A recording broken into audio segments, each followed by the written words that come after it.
Bienvenue à tous à votre rendez-vous emploi et carrière, c'est sur Business 24 Africa pour ce énième numéro. Je suis toujours en compagnie de M. Kuyo André qui va vous entretenir tout au long de cette émission. Ne quittez pas, on revient après le jingle.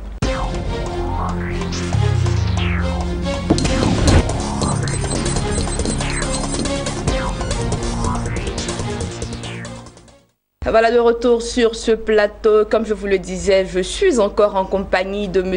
André Kuyo. Il est notre consultant. M. André Kuyo, bonjour. Bonjour madame. Merci encore d'être avec nous. Je vous en prie. Alors nous démarrons tout de suite avec notre première rubrique. Il s'agit de « Je veux un job ».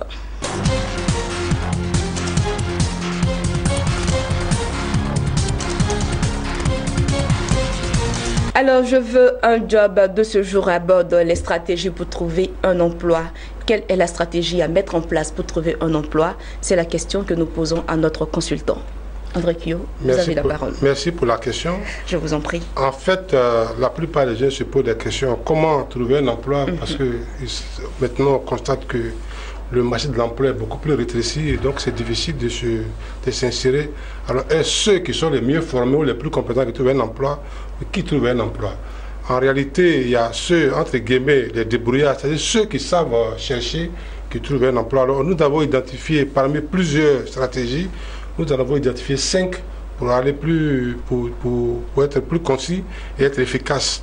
La première stratégie, c'est l'organisation en fait. Chercher du boulot, c'est comme si vous partez au travail tous les matins. Et donc, il faut planifier. Comment trouver un emploi? La première planification, le premier point, c'est donc être organisé. Et dans l'organisation, cela veut dire quoi? Il faut identifier les entreprises qui sont susceptibles d'utiliser les compétences. Lorsqu'il prend un comptable, il doit identifier les entreprises dans lesquelles il peut utiliser pour travailler.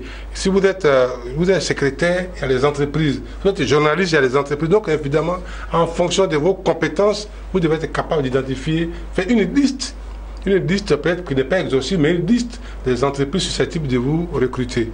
Parce que aller chercher du travail, c'est donc comme vous travaillez. Et là, je vais peut-être profiter pour lancer un appel aux parents.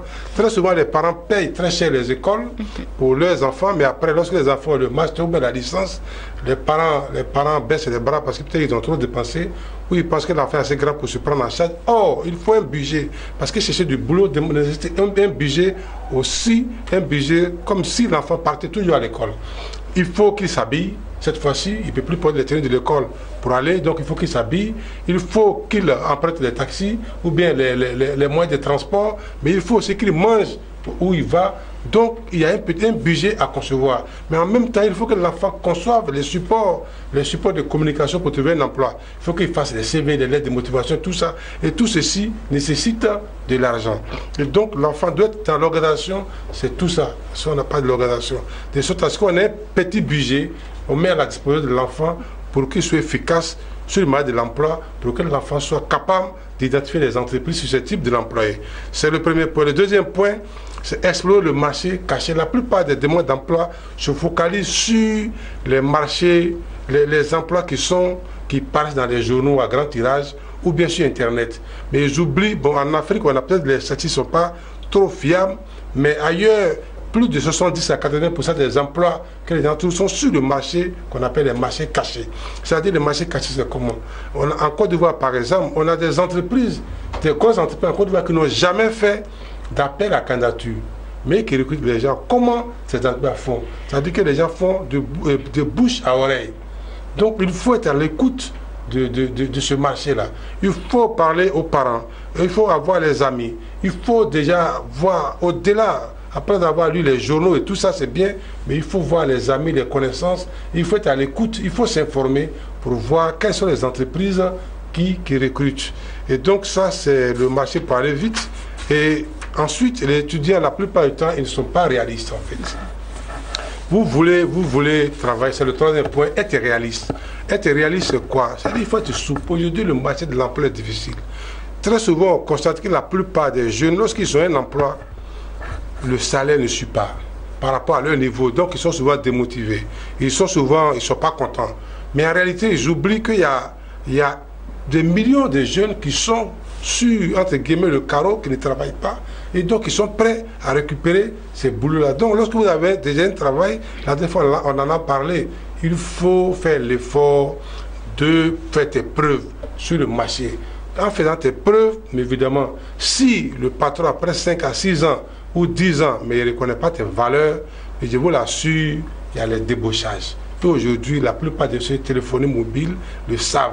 Les gens débauchent les gens. Aujourd'hui, il y a donc, il faut dans un premier temps apprendre le travail. Et quand tu as appris le travail, mais évidemment, tu peux avoir le salaire conséquent. Mais pour quelqu'un qui n'a jamais eu d'emploi, qui est à la recherche d'un premier emploi, est-ce que être souple s'adapte à lui? Oui, mais c'est à lui que ça s'adapte en fait. Parce que mais les gens, lorsqu'on va peut-être parler, on a déjà parlé dans les émissions antérieures de la prestation salariale, mais quelqu'un qui veut chercher un emploi, et un emploi, il sait qu'il a un métier qui n'est pas un métier rare, et puis comme il est un master 2, il demande 1 million. Mais ça veut dire qu'il n'est pas à l'écoute du marché de l'emploi, parce qu'il y a le master 2 pour une secrétaire, il y a le master 2, il y a le master pour un comptable. Je ne suis pas sûr qu'une entreprise en Côte d'Ivoire ou en Afrique soit prête à te payer 1 million alors que tu n'as pas d'expérience. Et les jeunes se focalisent là-dessus. Être souple, cela veut dire quoi? Il ne faut pas trier l'emploi. Il faut faire l'emploi qui est à ta disposition. Et ensuite, lorsque tu deviens plus outillé, mais tu peux t'insérer. Donc ceux qui n'ont pas d'emploi, mais ça s'adresse davantage à eux, plus que ceux qui sont même en activité. Voilà, donc ça s'adapte à tout le monde. Là, moi, je parlais d'une personne qui n'a jamais eu l'opportunité, parce que tout à l'heure, dans votre développement, vous avez dit, on acquiert des expériences, et quand on a des expériences, on va les vendre. Donc, il faut être souple dans la recherche d'emploi. Mais pour quelqu'un qui n'a jamais eu d'emploi, qui cherche une première expérience dans une entreprise, il fait comment pour être souple? Non, être souple, c'est être réaliste, en fait. Ça, je vous dis, j'ai fait le recrutement pratiquement depuis 20 ans, mais la plupart des jeunes qu'on recrute ou bien qui viennent en entretien, ils sont recalés parce qu'ils ont du mal à se vendre. Lorsque vous êtes en quête d'emploi, vous vous comportez comme un produit qui se vend. Mais il y a un patron qui dit souvent qu'il y a des gens qui ont l'argent pour rouler dans une R4 et puis ils veulent avoir une Mercedes. C'est une publicité peut-être gratuite, mais en fait, quand vous sortez de l'université, vous avez quelles compétences pour exiger qu'on vous paye? Alors que on va vous donner un boulot à faire en 1 minute, ou bien en 1 heure, vous allez faire 5 heures là-dessus. Mais l'entreprise vous forme. Si bien qu'aujourd'hui, les gens préfèrent passer par le débauchage pour éviter cette période de formation. Est-ce à dire que quand on vient de l'université, on n'a pas le droit, on n'a pas droit à un salaire dans une entreprise? Non, on a donné un salaire, mais il faut pas. Non, on a donné un salaire, mais il ne faut pas demander des salaires des cadres supérieurs et extrêmement compétents. C'est pourquoi je prends très souvent le cas du management sportif. Vous posez des questions qui sont intéressantes, mais il prend le cas du management sportif. Un joueur qui sort d'une équipe, j'allais dire une équipe, je sais pas moi, de mon village, voilà. Mais il ne peut pas aller prétendre jouer à Real de Madrid avec le salaire de Ronaldo. C'est pas possible. Ce n'est pas possible, quelles que soient ses compétences. Parce que lui, est-ce qu'il va faire le résultat? Donc il faut apprendre. Et c'est ça, le match sportif, moi je trouve que c'est beaucoup plus efficace que les autres parce qu'on paye le juste prix. Si tu produis le résultat, tu as les moyens, on te donne les moyens, il y a les publicités, on dit, il y a un jeu 82 milliards d'euros. Mais l'un des sportifs le mieux payé du monde. Ça, pour y arriver, mais c'est le travail.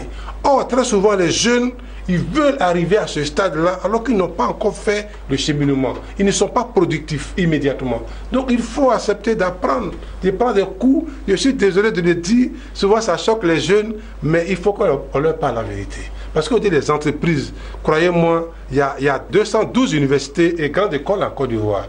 Et les diplômés, ils sortent par milliers. Cela veut dire quoi? Quelqu'un qui a un BTS en gestion commerciale, lorsque vous faites un appel à candidature, croyez-moi, mais vous allez vous retrouver en une seule journée. Moi, j'ai fait sur ma page Facebook, mais en une seule journée, il y a 200-300 personnes. Donc, ce n'est pas des emplois qui sont recherchés. L'entreprise prend 10 personnes, vous avez 300. Mais l'entreprise a le loisir de vous fixer le prix qu'il veut. Je vous dis, le diplôme se comporte comme n'importe quel produit sur le marché. Lorsque vous êtes vous partez au marché, lorsque vous avez beaucoup de tomates, ça coûte moins cher.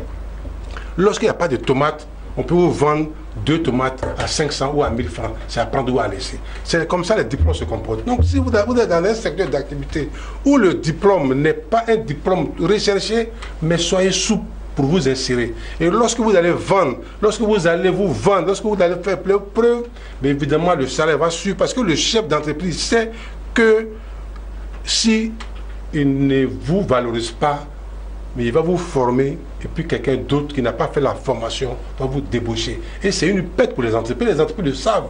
Donc, en réalité, les jeunes sont pressés, il y a être guillemets pour rien, qu'ils prennent le temps d'apprendre. C'est ce que je vous dis. Donc, il faut être réaliste, il faut être souple.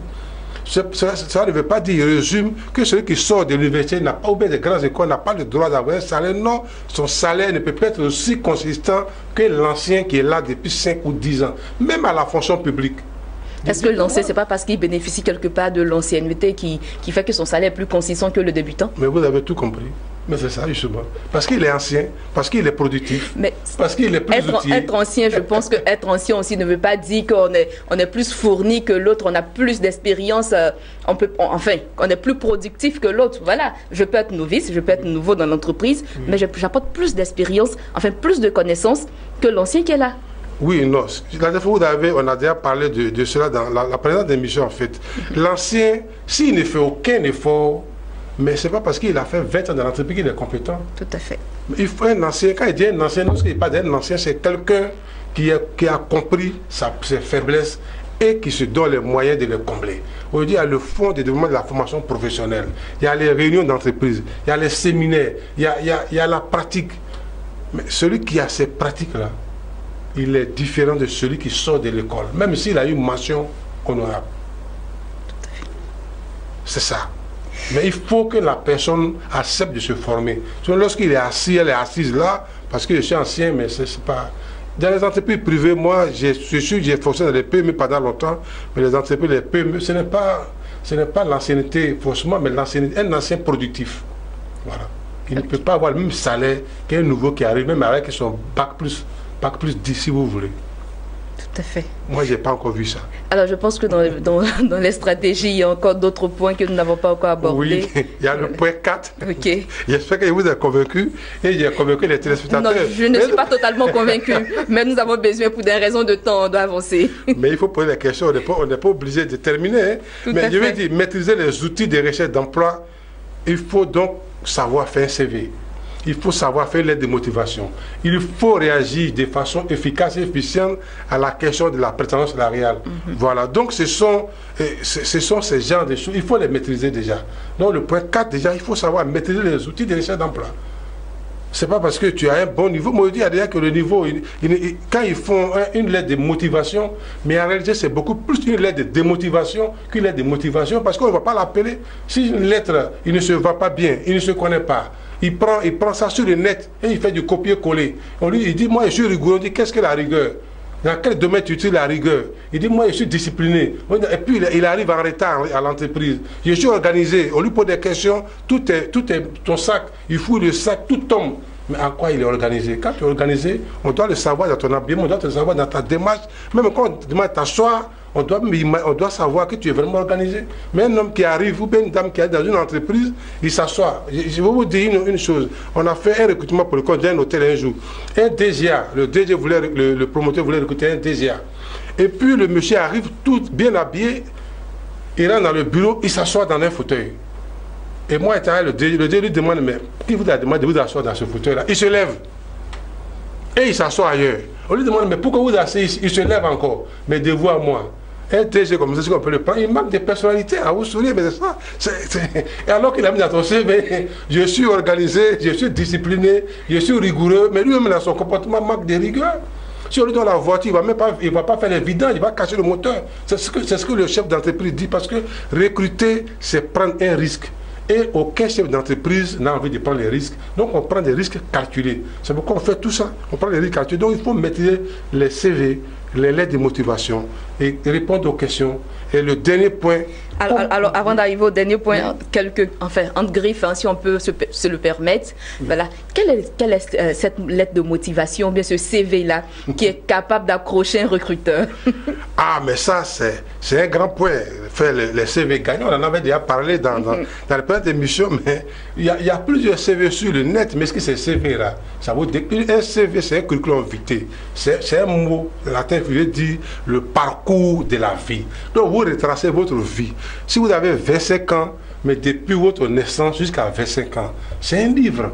Mais il faut pourtant retracer ce livre-là sur une seule page. Donc, quelles sont les idées qui vous vendent, que vous allez mettre sur le CV? Ce n'est pas... Il y a d'autres qui ont fait plusieurs niveaux de formation. Ils ont fait la communication, ils ont fait le droit, ils ont fait... Alors, lorsque vous venez travailler dans une entreprise juridique, est-ce qu'il faut mettre la communication avant? Alors, quelles sont les différentes compétences? Est-ce que vous avez des compétences que vous n'avez pas encore travaillé? Non, il y a un certain nombre de boulots qu'il faut faire.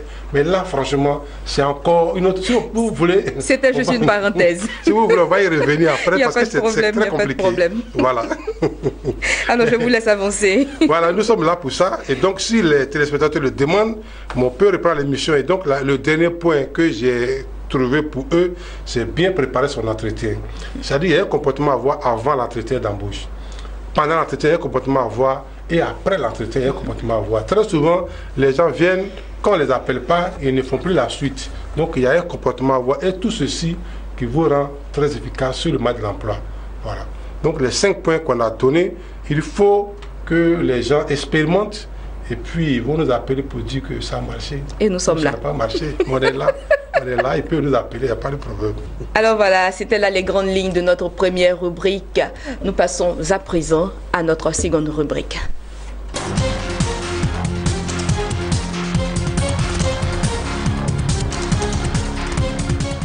Voilà, pour ceux qui nous prennent en marche, sachez que vous suivez Emploi et Carrière. Et dans Emploi et Carrière, la seconde rubrique est réservée à un jeu concours. Et je laisse la place à notre consultant pour vous le présenter.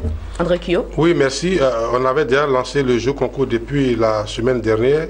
Nous insistons là-dessus et les spots vont passer. Donc, nous demandons à tous ceux qui nous ont déjà envoyé des messages par mail ou par SMS de regarder Binel 24, bien sûr, et de suivre et de répondre aux questions. Et donc, nous rappelons que nous avons des bouts d'études. Ça, c'est le premier lot. Le deuxième lot, c'est des stages. Le troisième lot, c'est des tablettes dernière génération, en tout cas. Et puis, il y a des lots intermédiaires, des lots de consultation, comme des bons d'achat. Voilà. Et donc, tout le monde, il rappelle que tout le monde peut jouer. Les parents peuvent jouer pour donner les bourses à leurs enfants ou les stages à leurs enfants.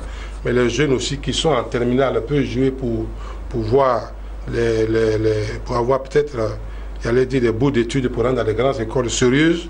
Et nous allons donc profiter pour remercier ceux qui nous ont donné ces bourses-là. Il y a le groupe EDEC, Abidjan, Daloa, San Pedro, Yamoussoukro, qui nous a donné des bouts d'études. Il y a une entreprise Smart Boutique qui nous donne les tablettes Ferromobile, qui sont des tablettes de dernière génération, qui est offerte, des tablettes donc, qui sont offertes par une jeune entreprise, une start-up ivoirienne, donc une jeune entreprise, mais qui représente une grosse marque, et donc qui nous donne. Et puis il y a d'autres sociétés comme CDC qui nous donnent les prix, les bouts d'études et les bons d'achat. Bref, donc on a beaucoup de prix pour certaines écoles que nous n'avons pas annoncé, mais il y a beaucoup de prix.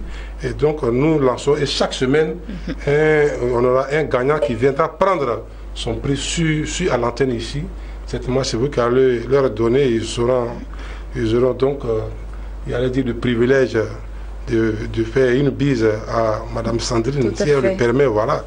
Et donc, voilà, à peu près ce que nous voulons donner. Et donc, nous leur lançons l'appel de continuer à jouer, et que d'ici, certainement, la fin du mois, nous allons faire le tirage au sort, qui est fait par une société qui est spécialisée dans le domaine. On nous a dit qu'il y en a 2 en Côte d'Ivoire, donc nous avons pris l'une des meilleures qui va le faire. Et donc, ce n'est pas un jeu, il y a même un huissier de justice qui va venir valider, certifier les jeux. Voilà, c'est ce qu'il pourrait dire. Alors, voilà, je pense que tout a été dit, voilà.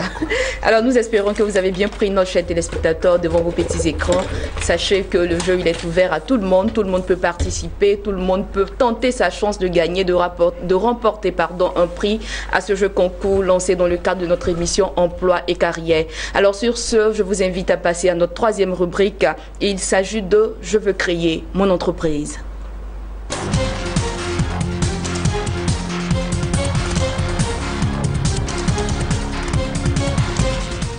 Alors, je veux créer mon entreprise. Pour ce jour, aborde le terme « Le business plan est-il une garantie de réussite ?» André Cuyo, nous nous tournons vers vous. Merci. J'ai eu envie de dire oui et non en même temps.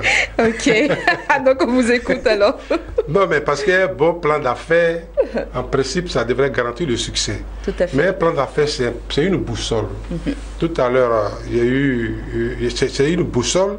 Et donc, qui dirige la boussole et comment il gère la boussole? Ce n'est un bon plan d'affaires. En principe, ça doit mener au succès. Mais un plan d'affaires, c'est comme une boussole. Donc, si je vais peut-être prendre l'exemple, avec votre permission, de deux chauffeurs qui viennent d'un voyage nocturne. Et le premier a un véhicule qui n'a pas de phare et le deuxième a une voiture qui a des phares. Le premier qui n'a pas de phare, mais il va rouler, mais il est certainement concentré qu'il va rouler doucement parce qu'il est capable, il est susceptible de faire à tout moment des sorties de route. Voilà, donc il serait imprudent de filer, donc il va rouler tout doucement. Il peut arriver à destination, mais avec beaucoup de difficultés, mais aussi il a beaucoup plus de chances que celui qui a les phares de faire une sortie de route, de faire une accident sur la route. Donc celui qui n'a pas un plan d'affaires, il est un peu comme celui-là qui conduit une voiture sans phare. Il peut arriver, mais avec beaucoup de difficultés, et peut-être que son arrivée, ça va être vraiment le fruit du hasard. Peut-être qu'il a beaucoup prié, c'est Dieu là, son Dieu l'a aidé. Mais celui qui a le plan d'affaires, qui a une voiture, c'est comme une voiture avec des phares. Donc il voit, il a la visibilité, il voit où il va. Donc en réalité, il peut rouler plus vite. Et il peut rouler plus vite parce qu'il est en sécurité. Et donc, il peut arriver plus vite à destination. Cela veut dire quoi? Celui qui crée une entreprise avec un plan d'affaires a beaucoup plus de chances de réussite que celui qui crée une entreprise sans plan d'affaires. Je ne veux pas dire que celui qui n'a pas de plan d'affaires ne réussit pas. Il réussit, mais sa réussite est beaucoup plus difficile que celui qui a un plan d'affaires. Mais je ne dis pas non plus, et c'est là qu'il y a la problématique, la question est posée. Je ne dis pas non plus que celui qui a un plan d'affaires, il réussit à tous les prix. Parce qu'on peut vous donner un plan d'affaires qui a été fait par les meilleurs cabinets. Mais qui conduit le plan d'affaires? Qui pilote? S'il ne respecte pas le recrutement, il recrute les gens, non pas parce qu'ils sont compétents, mais les gens parce qu'ils disent qu'il a une belle cravate, ou bien le plus beau. Donc il prend les gens sur les émotions, pas des critères objectifs, mais il a des fortes chances aussi, malgré son bon plan d'affaires, de faire une sortie de route. Mais il peut, on dit, un événement imprévu arrive à tous. Donc il peut avoir un plan, et puis il peut avoir un chamboulement.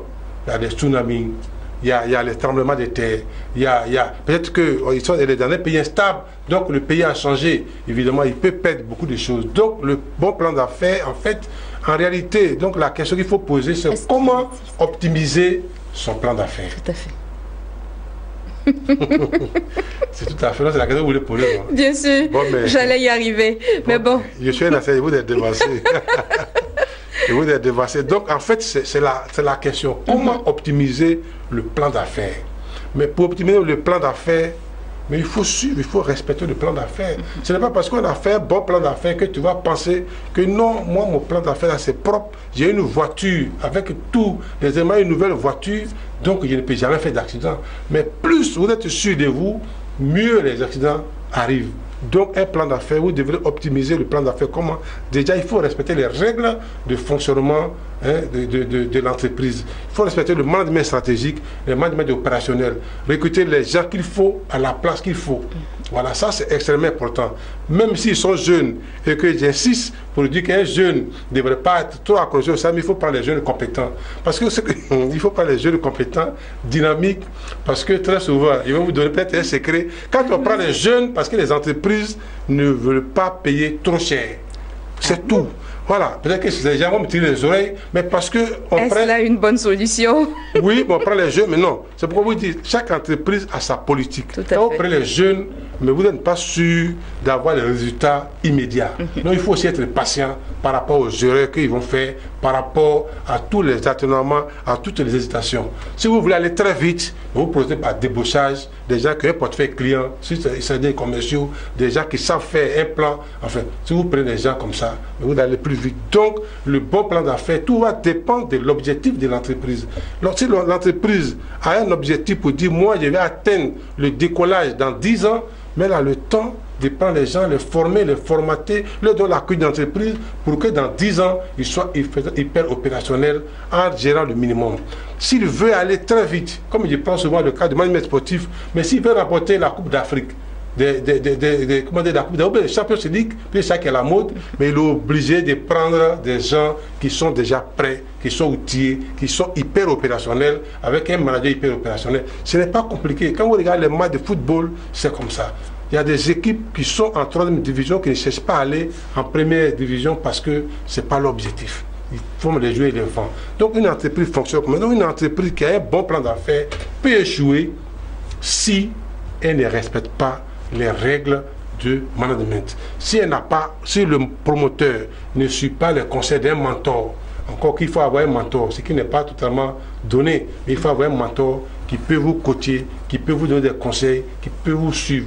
Et donc si vous avez tous ces éléments-là, c'est sûr que votre réussite sera efficace et sera immédiat si vous avez évidemment un bon plan d'affaires. Parce que le plan d'affaires, c'est une boussole, il faut la suivre. Alors André Kyo, est-ce que le respect strict des engagements du business plan garantisse forcément une réussite à votre entreprise? J'allais dire en principe ça, mais réfléchis. Parce qu'un plan d'affaires qui a été fait par des professionnels, on vous dit par exemple le plan marketing, tes clients se trouvent dans telle zone, il faut y aller. Si on dit que tes clients sont à Codier, tu vas prospecter au Togo, ou bien tu vas prospecter au Burkina, ou tu as dit que les clients pour l'entreprise sont dans telle zone, mais il faut aller là-bas, il faut respecter les clients, voilà leurs besoins. Donc, par exemple, vous faites un produit cosmétique, on dit c'est tel genre de femme qui a besoin du produit, et toi tu vas vendre aux femmes, on dit pas c'est fait pour les teints noirs, et tu vas vendre ça aux femmes au teint clair, mais si elles prennent ça va détériorer leur peau, mais elles vont dire que c'est pas un bon produit. Donc le produit a été fabriqué pour une texture de peau qu'il faut respecter, donc le plan d'affaires va te faire sortir tout ça.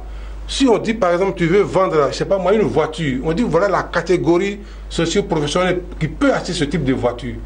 Mais tu sais dans quel quartier il faut aller pour vendre les voitures qui coûtent peut-être 40 millions? Tu ne l'as pas dans certains quartiers, c'est pas possible. Si tu vas là, peut-être tu vas trouver une personne sur 100 qui peut payer, mais tu vas perdre le temps. Mais si tu vas à la 7e tranche par exemple, mais à toutes les portes, tu vas te rendre compte que ces gens de personnes peuvent payer. Donc c'est à toi de te donner les moyens pour aller dans les quartiers, dans les zones où ça se trouve. Donc en respectant le plan d'affaires, et le plan d'affaires aussi, il y a un volet financier. On dit attention, voilà le salaire que tu dois avoir. Voilà les charges que tu dois avoir. Tu ne dois pas avoir tel type de voiture pour l'instant parce que tu viens de commencer. Mais si tu sautes, puis tu vas payer une voiture de 40 millions, alors quand tu as dit que ta voiture, ça doit coûter 5 millions, 6 millions ou bien 10 millions. Mais ça, c'est la faute à qui. Donc, en fait, le plan, si tu respectes de façon scrupuleuse, en principe, c'est pourquoi les banques, quand le plan d'affaires est bien fait, et les banques donnent plus facilement de financement. Mais en même temps, on évalue celui qui va gérer. Parce que celui qui va gérer n'est pas discipliné. Mais ça ne marchera pas. Donc on peut faire un bon plan d'affaires, il faut respecter le plan d'affaires. Il faut respecter, si vous respectez, c'est sûr que vous allez réussir. Et maintenant, s'il y a des éléments naturels qui viennent chambouler, là c'est des éléments hors de contrôle. S'il y a un coup d'état dans le pays par exemple, c'est tout du bois. S'il y a un tsunami, s'il y a un tremblement de terre par exemple, qui a complètement déstabilisé le territoire où tu es, évidemment, tu peux ne pas réussir. Mais là, c'est des éléments qui peuvent arriver peut-être une fois sur 1000. Est-ce que vous me suivez? Donc, en principe, vous avez posé une question sérieuse. Si vous respectez scrupuleusement le plan d'affaires, mais évidemment, votre réussite est beaucoup plus efficace et plus efficient. Ça, je peux le dire en regardant droit dans les yeux de ceux qui nous regardent. Alors voilà, nous sommes pratiquement au terme de notre entretien. Nous avons fait le tour de la question. Nous sommes partis de stratégie pour trouver un emploi. Nous avons lancé le jeu concours et enfin nous avons parlé du respect strict du business plan pour la réussite de notre entreprise. André Kyo, qu'est-ce que nous devons retenir de tout ceci? Oh, mais vous avez dit l'essentiel et peut-être qu'au risque, je vais me répéter finalement, puis je me passe la parole. Mais en principe, on a dit... votre dernier mot, oui. Hein, voilà. Non, mais le dernier mot, c'est qu'il y a 5 stratégies qu'on a proposées, d'autres peuvent 10 ou 15, nous avons trouvé les 5. Il faut que les gens respectent, c'est-à-dire s'organiser, explorer le marché caché, être souple. Ça, vous avez posé beaucoup de questions, mais être souple, ça, j'insiste là-dessus, être souple et être réaliste, ne pas se surestimer, ne pas se sous-estimer non plus. Cela ne veut pas dire que les jeunes, on doit les sous-payer, mais il faut qu'ils aient l'humilité d'accepter des salaires qui ne correspondent pas à leur niveau parce que les tâches sont dures. C'est discutable. Merci. Bien se préparer son entretien d'embauche. Et ensuite, on a ouvert le jeu. Le jeu, j'insiste franchement, nous avons, j'ai pratiquement les jeux ici, je l'ai peut-être dû montrer, mais les prix que nous avons été offerts par les écoles dont EDEC. Nous avons une tablette ferromobile qui nous a été offerte par une start-up ivoirienne, Smart Boutique. Et nous avons donc des stages qui sont offerts par CDCI. Et donc nous avons CDCI, une grande surface qui représente plus de 149 pays, 149 représentations à Côte d'Ivoire ici. Donc c'est une grosse surface qui peut absorber des milliers de personnes. Donc on n'a pas de souci à ce niveau-là.